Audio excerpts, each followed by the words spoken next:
Well, Hannah and everybody, welcome. And I'm so honored that you asked me to host this, Hannah.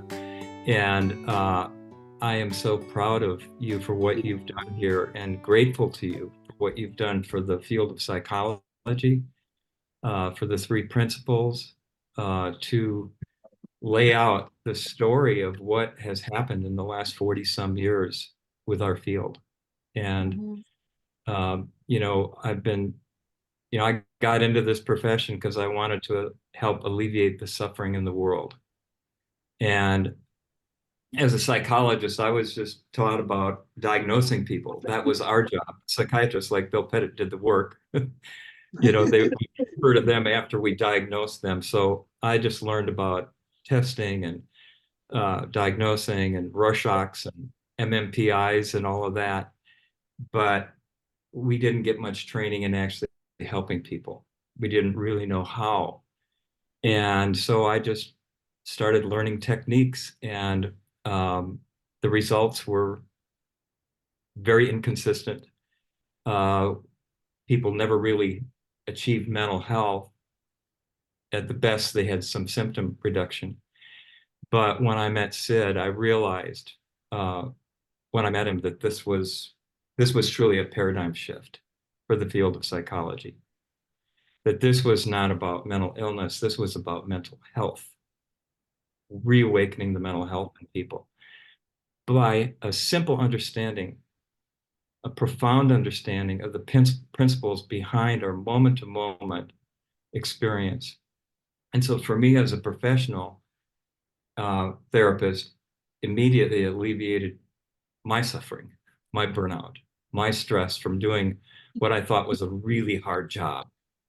Uh, you know, Really in the trenches of working with addiction and serious mental illness. And when I heard the simplicity from Sid of the principles and pointing to me the most important fact is that this mental health, this resilience, this essence of who we are can never be destroyed. That my job was really to bring that life, help facilitate bringing that life back rather than putting something into someone like a drug or a technique. And so seeing my clients as already well and meant the seat of mental health made my job a whole lot easier. And the, the results speak for themselves. So thank you, thank you, thank you for documenting this in such an academic book. I think it could be used in graduate programs. Uh, it will go all over the world because this is what the world needs now. This is the help and the hope that we now need in this world, not just for mental health and addictions, but beyond that, for the division in our societies and in our planet. We face so many issues, and they all come back to a deeper understanding of mind. Because when you haven't got a deep understanding of mind, you can't think clearly. You don't have insight. You don't have those transformations. So, again, thank you so much for this. Was a labor of love, and you put a lot of work into this. Mhm. And Bill, did you want to share something? I don't, please go ahead, Joe. I don't want to interrupt your flow at all. I was just going to comment on something that Hannah said earlier, but yeah, so Go please ahead, continue. it's fine. Oh, Joe, okay. Well, I think what you hit upon, Hannah, and like Joe said, many presentations of one problem, but at the same time, what they're finding in neuroscience is that many of the same areas are being triggered in the state of chronic mental stress. And what's different is two things. Hereditarily, for some people, and Dickon and I have talked about this, for that what's hereditary is what is your alarm system that's loudest. So for Dickon, I think has shared so openly that his was anxiety. Mine was depression. Mine was mood. I went into to depressions. For other people, it's thought. Their thoughts start getting muddled or confused, or and many people, before they're even aware that they're anxious or low mood or thinking problems, they have some physical. They get a migraine, or they get their bowel system gets real. Or for some people, they suddenly, they're showing now that the connection between the brain and the gut, that chronic mental stress affects the microbiota with a feedback from the bowel to your brain, that your pain tolerance can be reduced by up to 70%. So people with fibromyalgia are truly experiencing significant pain, but they don't see it as an alarm system that's summoning them to stillness, to listen, and like Joe says, to listen to mind. They see it as one more problem. Gee, here I am worried about my grandson, and now I've got a frickin' headache, or I've got I've got this or that, and so it gets into a vicious cycle. But I think what I started to say is that they're seeing that they many of the same areas, and then the other thing that is both hereditary and social is, how do you respond to the dis-ease that Joe talked about? How do you respond to that? Do you respond by eating too much? Do you respond by, doing this, doing that? And so behaviorally, your state of being that you're creating by the use of these principles, people respond to that state of being in different ways to try to get relief, to try to feel better, at least for a little while. And anyway, so I think you were onto something. That's why Caspi and Moffat, when they wrote that article that was in the American Journal of Psychiatry in September of 2018, all for one, one for all, all mental illness in one dimension. I just got so excited because Sid, as Joe said, Sid been saying that for 30 years. I'd been saying it for 20. Joe and I had been saying it for 25 or so, or 30. And to finally hear this with Terry Moffat from King's College, to have 137 scientific references saying that all the research is pointing to that there's one cause, of all mental illness. And they had 4 different hypotheses, but I called Tom Kelly the next morning and said, Tom, this is the article we've been waiting for. We've got to respond to this. And although it took us 22 months, to do that with Jack and Tom and Judy and I, but I mean, I think you've taken it to a whole different level, and Hannah, and as I said in my review, I don't know if it's been approved yet or whether it will be, but I said this book demands national and international dialogue and research. Yeah. It demands it. So you've really pushed it to a whole new level. And I finally have started dictating. I've dictated 2.5 hours, that's being transcribed. And you've been an inspiration to me to finally have enough clarity to ride on to leapfrog on your wonderful accomplishment. So I echo thanking you too for, yeah. Well, Anyway, stop jabbering. thank you, Bill. I really appreciate all your support and your teaching, and your friendship has been invaluable. I really, really appreciate it. Thank you. Yeah. It's mutual. Yeah. You have to understand, 45 years ago, there was a diagnostic manual that pretty much was trying to label all the different ways people could act when they're caught up in thought and not knowing it. And over the years, it got bigger and bigger and bigger and bigger.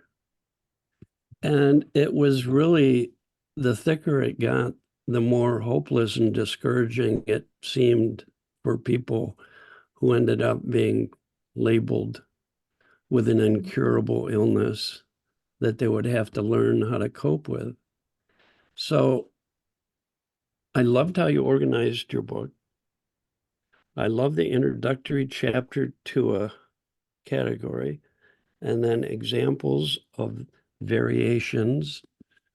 And to me, your book is groundbreaking because it's the exact opposite of the diagnostic manual. Here's everything that's wrong with you, and you're saying no matter how you end up experiencing life, there's hope.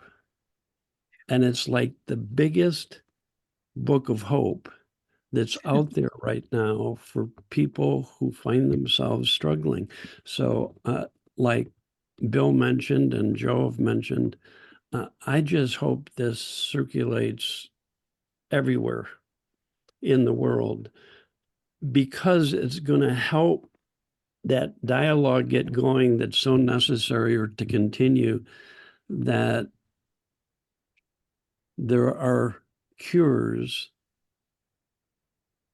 to any problem, and that those cures will lead to creating a healthy society. And if we create a healthy society, like Joe said, we're going to figure out any of the big social problems. People tapping into that universal mind wisdom are going to be able to find solutions. There's people all over the world doing that now, but if that accelerates, it's going to be life-changing. So I'm just going to leave that book out on my table, so anybody who walks into my house is going to see what's beyond diagnosis. I say, oh, you're in for a treat. Yeah, you're in for a treat. So it was a daunting task. When you first told me about it, I said, oh my God, that is such a huge task. Are you sure you're up for it? You were up for it in spades. You were the perfect person to take that project on, and I can't tell you what a stellar job I think you did with it. So thank you, Hannah. Yeah. Thank you, and I appreciate all your support and your the contribution in the book, and your friendship and your mentorship is, you know, unbelievable. Yeah, You're such a joy to work with, because you are like what they call the ideal student. It's like you're not only a sponge, but you're just so open that you just keep having insight after insight after insight. So kudos to you, my friend. Thank you. I hate I wanted to come on and say a few things in the beginning. I have two young grandkids who are begging for my attention, Yes. 4 and 7. So I just could pop on for a little bit, but I didn't want to miss this party and say hi to everybody. All right. Thank you so much for coming. You're welcome. Got your priorities straight there, Dicka. Yes. Yeah, thanks. Gave me the confidence to keep going. So, hi. Wow. Well, hi. That's so great. I just really want to take the opportunity to say hi and congratulations. And, you know, I'm about a third of the way through the book. And Hannah, there's something about the accumulation of story after story after story is so powerful. And, you know, I reflect back on my time of like suffering and first exploring the principles, and in the beginning, not feeling like I was getting anywhere. But now I went back and realized all the stories I heard and the teachers, you know, like Bill and Joe and Dick and other people on this call, they would always incorporate these case studies and stories into their webinars and talks. And I realized that, like, when people hear about the principles, they can either say a whole range of things. They can say, oh yeah, that sounds great. Or, as you know, they can argue with it. But it's hard to argue with someone's story. Yeah. And to me, what a story does, it opens up hope and curiosity. And as soon as hope and curiosity are open, the door is open. You know, and that's what your book's doing. And you know, I just envision like people all around the world picking this up and just opening up to a story and seeing something, because it's so powerful. So thank you so much. Thank you. Thank you. You've just reminded me, I see Cecilia's on the call. Hi, Cecilia. You know, it's so nice to see the other contributors here. Cecilia, at the end of your story, you said the most powerful thing. It really struck me. I was looking at it this morning. You said, when I found out I wasn't broken, then why do we need treatment? Right? You say that at the end of your story, and I thought, that's so right. It's like, because a lot of the treatments that we're given are like we were talking about earlier, chemical imbalances, and there's something wrong with you. Well, if there's nothing wrong with us, then we don't need all that treatment, right? Do you remember writing that? Yeah, I remember. Thank you so much, Hannah, and everyone who's doing this together. And when you asked me what I want to write about, I couldn't by myself pick which was the one I was supposed to write about, because as you told before, I had a lot of all these things. It was addiction, it was the eating disorder, it was depression, panic attacks, I want to commit suicide, and everything. It was a lot of thoughts and emotions. So it was very difficult to just pick one little. So my story is short, but if I should tell all the things that I had been through, and when I also was staying at the treatment center, when I had my very huge wake up, I can tell it was a lot of lies.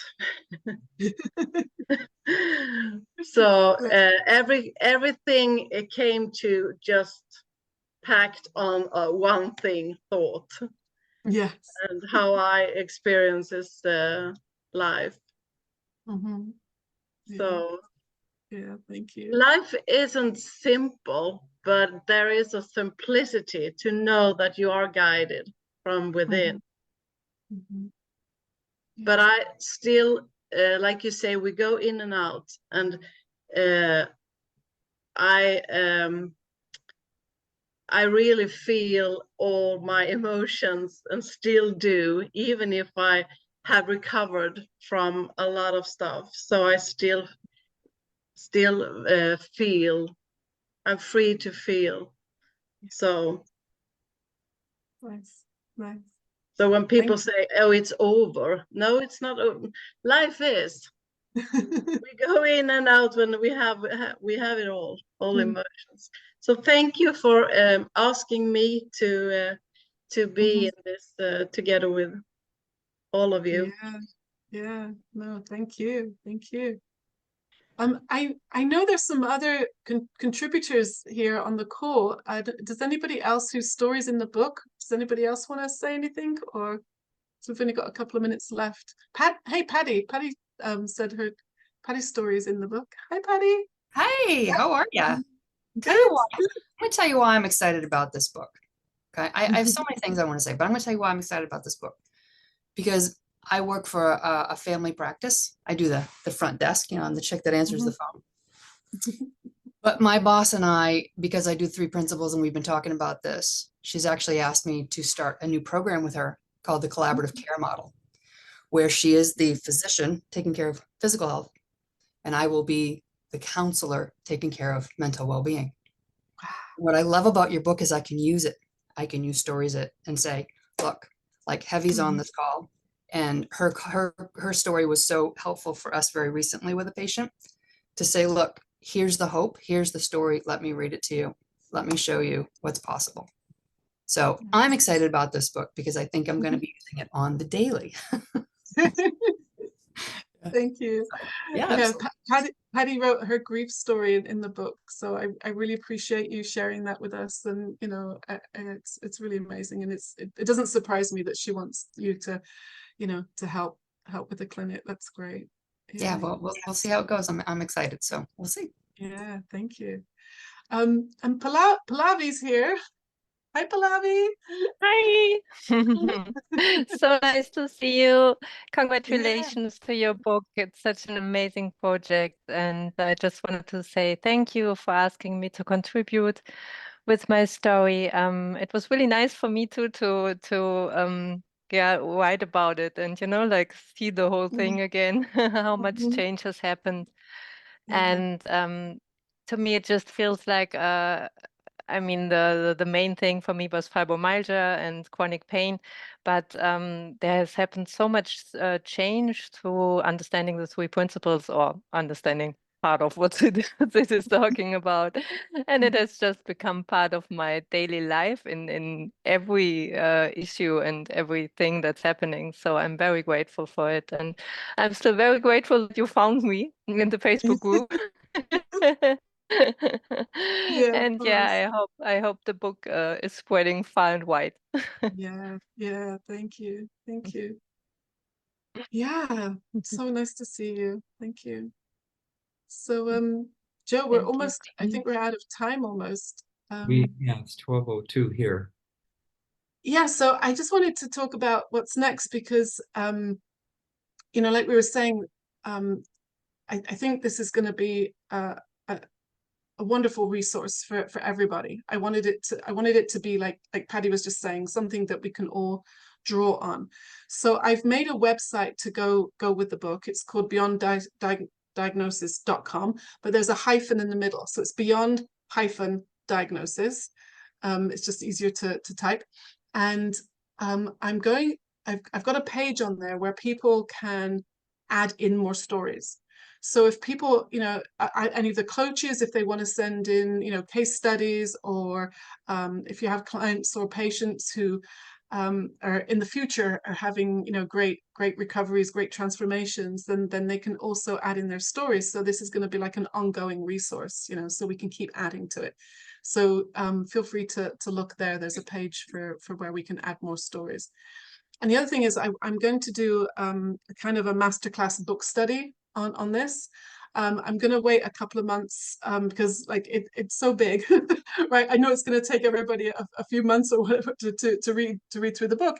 And then when, so in a couple of months, I want to, I'll start a book study. It'll be a 12-week class, and we'll go through each of the sections, like trauma and substance abuse and eating disorders, and we'll spend a week on each one, and maybe some of the contributors will come and share their stories and and give some input as well. So that's what I wanted to share with people, that this is, I feel like this is just a beginning. There's going to be a lot more to this. Yeah, no, this book will keep on going and going, and it will really, I think this book could really crack things into the profession, because people are looking for evidence. They're looking for examples, because what we're doing isn't working. We have more and more diagnoses, more and more people with problems, and there is one solution. And thank you so much again, Hannah, Yeah, thank you. for love. I couldn't put it down. I almost finished the book in a week. It was just, so thank you for inviting me. Sorry I was late. No problem. Thank you, Joe. I really appreciate your time and your support. It's been invaluable. Yeah, it's so nice to hang out with you now too. Yeah, and thank you to everybody else for coming. You can put the let's see everybody else.